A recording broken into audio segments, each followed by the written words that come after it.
میرے بزرگوں اور دوستوں، پروردگار عالم نے جو ہے ماں باپ کے مقام کو بلند کیا ہے، یہاں تک کی تاکید فرمایا وَلَا تَقُلْ لَهُمَا اُفٍّ وَلَا تَنْهَرْهُمَا، اپنے ماں باپ کو اف نہ کہو اور ان کو نہ جھڑکو، وَقُلْ لَهُمَا قَوْلًا كَرِيمًا، اور ان سے نرمی کے ساتھ بات کرو۔ پروردگار عالم نے یہ ماں باپ کی عظمت بیان فرمائی ہے کہ ماں باپ کا مقام یہ ہے۔ اس کی تفسیر میں بتایا جاتا ہے کہ ماں باپ کا مقام یہ ہے کہ ماں باپ کے سامنے ایسے رہو جیسے کہ مالک کے سامنے ایک نوکر رہتا ہے۔ یہ بیٹے کے لیے، اولاد کے لیے، یعنی لڑکوں کے لیے اور لڑکیوں کے لیے یہ حکم ہے پروردگار کا۔ سبحان اللہ سبحان اللہ۔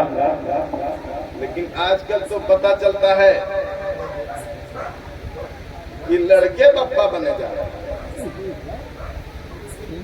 اور یہ کوشش کر رہے ہیں۔ میرے ماں باپ عالم نہیں، میرے ماں باپ پڑھے لکھے نہیں، کچھ نہیں پڑھے لکھے، اور میں مولانا ہو گیا اللہ کے فضل سے۔ تو اب اس کا مطلب یہ تھوڑی ہے کہ ہم بھی بڑا نہیں، ہمارا علم اپنی جگہ پر، ہماری فضیلت اپنی جگہ پر، لیکن میں اپنے ماں باپ سے افضل نہیں ہوں۔ یہ حکم جو ہے ہر اولاد کے لیے ہے، ماں باپ کے حق میں۔ اس لیے کوئی اولاد اگر کروڑ پتی ہو جائے، لکھ پتی ہو جائے، ارب پتی ہو جائے، دولت والا ہو جائے اور علم والا ہو جائے،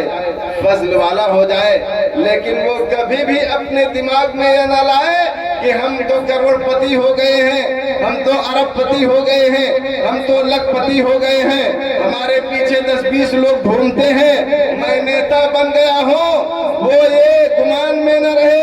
بلکہ اس کو یہ سوچنا چاہیے کہ اللہ تعالیٰ نے ماں باپ کو ہماری پیدائش کا ذریعہ بنایا ہے، اس لیے ماں باپ کا مقام بلند ہے۔ اس لیے میرے بزرگوں اور دوستوں، نوجوانوں، تمہیں ضرورت ہے اس دور میں اپنے ماں باپ کی تعظیم کرنے کی، اپنے ماں باپ کا احترام کرنے کی۔ اس لیے اگر اپنے ماں باپ کا احترام نہیں کریں گے، آپ چاہے خواجہ اجمیر کے یہاں چلے جائیں، چاہے سرکار غازی کی بارگاہ میں چلے جائیں، چاہے مخدوم اشرف جہانگیر سمنانی کی چوچوی کی بارگاہ میں چلے جائیں، چاہے دلی کی سرزمین پر خواجہ قطب الدین بختیار کاکی کے یہاں چلے جائیں، چاہے خواجہ نظام الدین اولیاء محبوب الہی کے یہاں چلے جائیں، چاہے شیخ عبدالحق محدث دہلوی کے یہاں چلے جائیں، چاہے 22 خواجگان دہلی کی بارگاہ میں چلے جائیں، چاہے خواجہ صوفی حمید الدین ناگوری کی بارگاہ میں چلے جائیں، چاہے سرکار غوث اعظم کی بارگاہ میں چلے جائیں، یہ یاد رکھیے کہ جب تک آپ کے ماں باپ آپ سے خوش نہیں رہیں گے، کوئی ولی تم سے خوش نہیں ہوگا۔ یہاں تک کہ مصطفیٰ جان رحمت نہیں خوش ہوں گے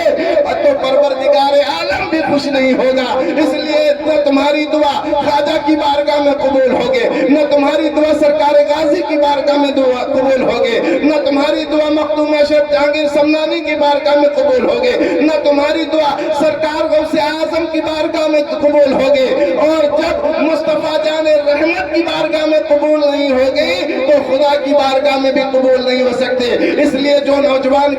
کامیابی چاہتے ہیں، جو نوجوان کامرانی چاہتے ہیں، دنیا میں عزت کی زندگی گزارنا چاہتے ہیں، وہ پہلے اپنے ماں باپ کو خوش کریں تاکہ جو ہے پروردگار عالم ان سے خوش ہو جائے۔